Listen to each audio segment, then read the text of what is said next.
Greetings!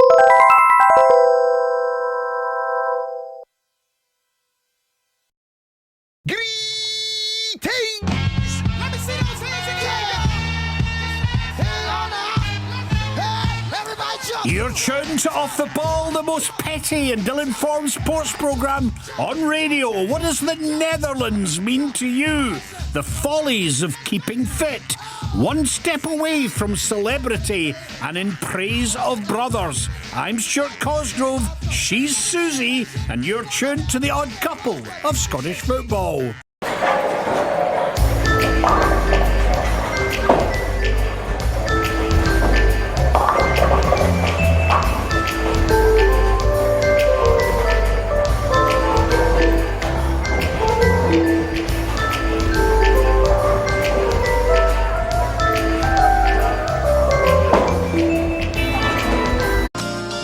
Yes, indeed. Welcome to the show in the absence of Tam Cowan, who has got a blocked nose, I understand. We have Mademoiselle McCabe back in the house. Lovely, lovely. I believe he's got a heavy dose of the man flu. A heavy dose Of what? man flu. All right, That's a heavy dose. Poor wee laddie. Anyway, not to worry. You're back, Susie. Always enjoy your company. And of course, we've got so much to talk about today. In praise of brothers, one step away from celebrity, the follies of keeping fit. But first of all, what does the Netherlands mean to you? This in the aftermath of a curious, strange game. Scotland, after 65 minutes, looked like they were going to go on and win this European Championship. And then suddenly we get the cowping we deserved. A real 4-0 hounding in the last 30 minutes of the game. Weird stuff, but nonetheless, we got to talk about it. It's Scotland. Do you know, I thought that I didn't see the game last night. I was at a wedding reception, so I watched it this morning, and I thought Scotland, I thought we did. I thought we were great. I thought we were great. I thought we played really well. I thought we were set up really well. And we played with a confidence. And then suddenly we were just Scotland. Yeah. It was like we almost climbed to the top of the mountain and then realised, oh, here I'm scared of heights. Yeah. And but listen, I actually think that'll probably do us more good than harm in the long run, because I would rather do suspect it that's now. right. Yeah, in lots of ways there was lessons learned, and John McGinn, who did the post-match interviews, pretty much said, "Look, we've learned a lesson here. We can't slide back. We can't let all the good work go, undone." And I think to some extent there was things that we already knew. We're very hopeful. I think with Shankland coming into the squad, but nobody ever believes that Scotland couldn't be improved by a world-class striker. That's something we've known through quite a lot of our recent life. And I'm one of those nervous Nellies that kind of the middle of our back four always worries me. Yep. No matter who they are, they could bring in Miller and McLeish and I'd Yep. still be nervous, So I wonder whether that was asserting places where we know we're not our best. Our midfield, fantastic stuff. The interpassing, the nice little touches. Gilmore, I thought he was really, really good. And, there's a lot to be pleased about. And had it been 1-0 or 2-0, I think we could have been felt rosy about it. 4-0, sorry, it's a hiding. Aye. I think what you're saying about the midfield, see if we were sitting watching that and that was a Croatian midfield. Yeah. And I don't mean like one of the kind of top, three teams in the world of international European football. I just mean if we had sat and watched that game and it was another country, we would really have felt for them, and we would have looked at that midfield and went, I tell you what, I don't fancy coming up against them. And I think there'll be a fair bit of that with Scotland. But yeah, I do think there's holes, and we know that, we know our limitations, but we do have some great players. And for me, last night, the 4-0 thing was all about concentration. Yeah. It was about concentration and belief, because that's the difference between great teams. A great team can, a lucky team can get a 1-0 against you because somebody switched off or a decisions went against you. But a great team can absolutely pummel you in a heartbeat. Aye, they could turn up the gas and make it. Look, here's the thing. I like being I would love to have been a quizmaster. I always thought that was the job I should have had. So here you go. You can choose one category of the cliches of Amsterdam and the Netherlands: hash cakes, bikes, or Vincent van Gogh. What are you going with? My experience would have been your first one there. The hash cakes. In my 20s. No, not now that I'm a fully fledged adult, but No, yes, no. aye. A beautiful country. Beautiful country. Fantastic. A place that you regularly go, or is it once in a lifetime? I think it's a place. I think a lot of Scottish people go quite regular Yeah. every few years. Yeah. It's a bit like Berlin. I think in Germany, that you can go and have a multitude of different holidays there. I really actually want to go to Rotterdam, which is meant to be exceptional. Yes. It's a great city. And it is that bit where it doesn't have the connotations of Amsterdam. It does not. Damn rotters, but not the connotations.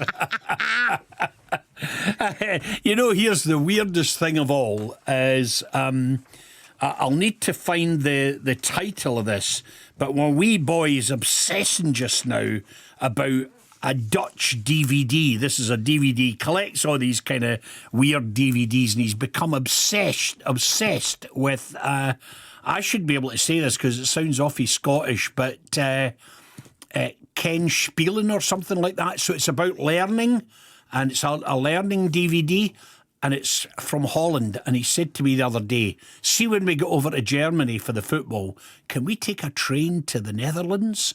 And I think he wants to just go into old DVD shops and Brilliant. About, You know what you should do? You should just say, listen, son, sit down and watch Van der Valk. Let's get listen to one of the greatest theme tunes of a television programme ever. Absolutely. Of all Brilliant. time. So that was probably my first experience of seeing that in the television. Yeah. You know, in the same way that my first experience of France was probably watching French Fields. Well, I suspect mine was my darling mother. She used to love that Tulips from Amsterdam. Lovely song. When we sing again, we'll bring again, that one. And it was very much of its era. But you know what? Here's the thing. I took a bunch of I took a bunch of tulips to the school office the other day. Oh, here. And everybody's eyes lit up. There's something special about tulips. Yes, there is. Actually, when my late grandmother passed away, I remember my partner, who we had separated at the time and obviously had been part of both our lives for a long time, messaged me and said, when you're doing the order of service, remember lilies in the front but tulips at the back, because she loved her tulips. And I thought, you know, it's those little things, Little isn't detail, it? innit? It's the Yeah. little detail, and you go, do you know what? I remember she would rather have had a lovely bunch of tulips than a big bunch of flowers. Yeah, absolutely. The best flowers of all, but I'm sure out there are people screaming at the radio, no, chrysanthemums. The follies of keeping fit, and that's today because our guest is comedian Jay Lafferty. Now, you'll know Jay from Very the well. circuit, but she engaged herself in a range of different ways of keeping fit. We're going to be hearing about one of them where she got into pole dancing and doing all the kind of rhythmics around the pole. I tell you, I have seen this show. I seen it at last year's Edinburgh Fringe, and it's no often. I am the worst audience member that a comedian hates. I'm a smiler and a chuckler, right? And comedians hate that, but I proper laughed out loud so many times at that show, and it's so identifiable, and it's really about age, regardless if you're a man or a woman. It's about age, and there was bits of it, and also being a mum, and it just made me cry with laughter. It's a great show. Great. Well, that's it. Jay's going to be joining us. But of course, keeping fit is not without its problems. The amount of people that you hear that week one they're boasting online about how they're going to do a 10k, whatever one of them is. And then, of course, 2 weeks later, they've torn tendons in their legs and they're going up to the hospital. Do you not remember during COVID that they actually had to put ambulances in the park because everybody went and ordered themselves running trainers and sports gear and thought, I've not ran in 20 years. I'll do this. I'll batter this, and before you know it, There's 50-year-old men hobbling through your local park. Yeah. There's defibrillators and oxygen getting brought out at any opportunity. Can I just say, I've got called in off the bench this morning, and I was actually at five-a-sides this morning. Oh, were you? I was, and it's a group of girls that we all try and play every Saturday morning as and when we can, and 2 of them dropped out, so it was then 3v3 with winning goals, and let me tell you, that was not a pretty sight. I bet. I'm all for signing up for walking football. Well, you know what? There's a thing about it. It's a subject that I've actually had a conversation. I was in a cab about 2-3 months ago, and there was a guy that was really awfully close to booking me for his team. He said, "You'd be perfect for it. You're the right age. You probably still got a wee bit of a football brain in you, Aye. but you don't want to run about and you don't want to clatter into people and that. So walking football's for you." And we've got some good walking football teams up at St Johnstone, so I've often thought about doing it. Do you know, see the five-a-side, so we're all very different levels of fitness. Yeah. And there's a few people, and I include my wife in this, who are really fit, run about and great. But it's such a good laugh. And the fact that you've got women in their 50s, and I think the youngest player that we've got is 23. Wow. 23, so between 23 and say 54, 55.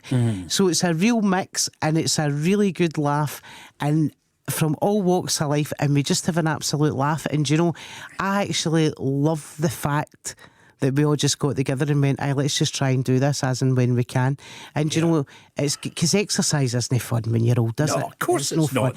That's what I really want to get to. I want people out there to come clean and admit the follies of keeping fit. When have you decided, that's it, I'm going to get the gear, I'm going to go out there and I'm going to start and I'll work, and by next year I'll be running the Berlin Marathon, only to be stretchered off after the first day.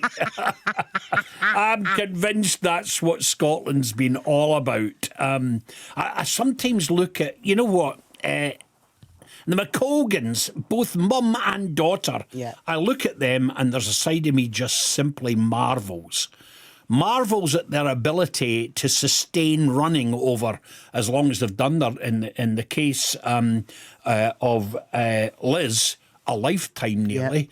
In the case of her daughter, world excellence, and of course they've both been champions of their era.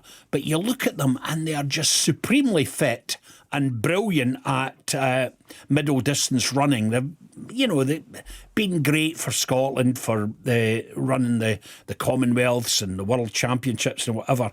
And I look at them and I have to say there's a bit of jealousy in me, because they actually look slim. Do you remember that? Did you ever look slim? No, not with my 25-inch inside leg. I very much was born a rugby player shape. In fact, I was probably, when I was born, the shape of a rugby ball.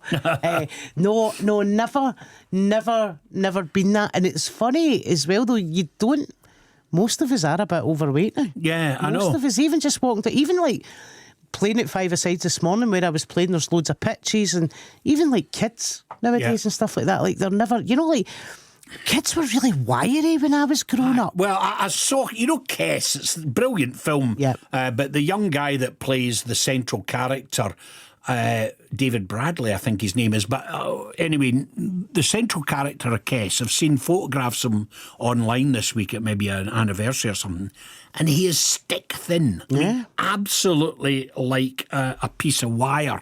And you see kids now and they're podgier, there's a bit in Trainspotting too. And they're watching. Don't mention it's the BBC we're on. Don't go to that bit. No, not that bit. And they're talking about, they're looking at the television, and they said the first McDonald's in the UK, I think it was Wandsworth or somewhere like that. 1976. Look at how thin everybody was then. And then you go, it was the rise, maybe it's been the rise of fast food through the 70s to now, and still now. And it's that thing that you go, but also we were just, you were kicked out of the house, weren't you? You were just able to go and play.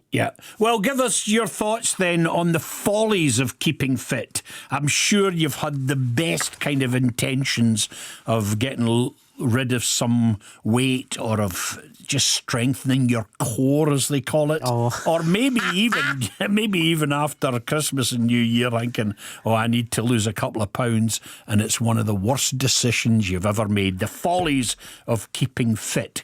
Can I pay homage to the young gentleman that served me an egg roll on Tuesday? Breakfast egg roll. Okay. Guy comes over, orders the egg roll in a cafe over in Denniston, and he was really, really nice guy, hands me the egg roll, and he says, you know my uncle? And I said, who's your uncle? And he says, Gary Harkins, right? Partick Thistle, played for numerous great teams, Morton. I thought one of the unsung heroes of Scottish football, Gary. And his nephew gave me an egg roll. So that's what I'm interested in when you're one step away from celebrity. Okay. Not the main man himself, but his nephew in this case. You ever met somebody that's been a step away from celebrity? I have, and I had done a gig at the Glee one night in Glasgow, and after the gig, as I was leaving, I got talking to a couple who'd been at the show, chatting away, couple over from Wexford, and I'm looking at the guy and I'm going, you look really familiar, and I cannot place you. And they're as Irish as Irish can be. And we're chatting away, and it's lovely. And I said, do you know who you look like? And he started to smile, and I went, you could be a Kennedy. He went, my mother was second cousin to John F. Kennedy. Now, Stuart, Wow. You know I love the Kennedys, right? Yeah, the only person I love more than John F. Kennedy is Robert F. Kennedy, right? The greatest president that America That never had. Yeah, absolutely. And he had the sandy hair. This gentleman, he had the sandy hair and the square jawline and the kind of Kennedy nose that came from their father. And the mother was second cousin on the Kennedy side. And you could see it. You could absolutely see it. And I was going, no way. But I also thought I'd met Jesus. Yeah. And he was saying, no, my mother. And he goes, actually, we had been doing the genealogy. He says, obviously the family have always known we were part of that side of the family. Yeah. He says, we're over from Wexford. And he started to show me pictures of his brother and his grandfather, and you could see the line, that whole family resemblance. Yeah. Unbelievable. And I was genuinely in awe of a man who's a very nice chap. A lovely guy. Pretty ordinary guy, right? But the fact... Did he buy you a round of drinks? No, because we were outside. I was like, how can I possibly stalk this man? Yeah. But it felt in a very odd way that I was touching a history that I know a lot about. Yeah. And I really was just... I remember just going home and telling my wife, and she was like, this is the last thing that I need is you to now be obsessed with the Kennedys. Again, any more than what you already are. But it was really funny because he had the sandy hair, the shape of it, because quite square, and then that very definitive jawline like Ted and John. A wee bit Robert, but more like kind of Ted, John and Joe all had. And I was like, wow. This is like standing on the shoulders of giants, when you're actually looking at something going, you could be a Kennedy. And he went, yeah. And that's when he started pulling out and showing me his name, and then pictures of the family. You went, this is a definite lineage. Unbelievable. Would this be the time to say that I once had a pair of trousers that could have been Jack Ruby's? No? Or am I bringing it down to the crude? A hat that could have been Jack Ruby's. Yeah. Oh, amazing. I was reminded that his name was Rubenstein and that Jack Ruby was his abbreviated name. And I'm thinking to myself, what character he was, because when you go into his kind of dark history and as the bar owner, as a hood, as a guy that kind of kept a lot of kind of women that were performing in his bar, seedy guy, but just astonishing piece of history that I'm sure we could talk forever about. But you've praised already two of the most famous brothers of the 20th century, the Kennedys. Oh, yeah. I'm going to trump you. St Johnstone under-18s had a game last night. 1-0. We beat Morton 1-0. Get it right up you. And can I just tell you, the Franchek brothers, Fran and Philippe, were not only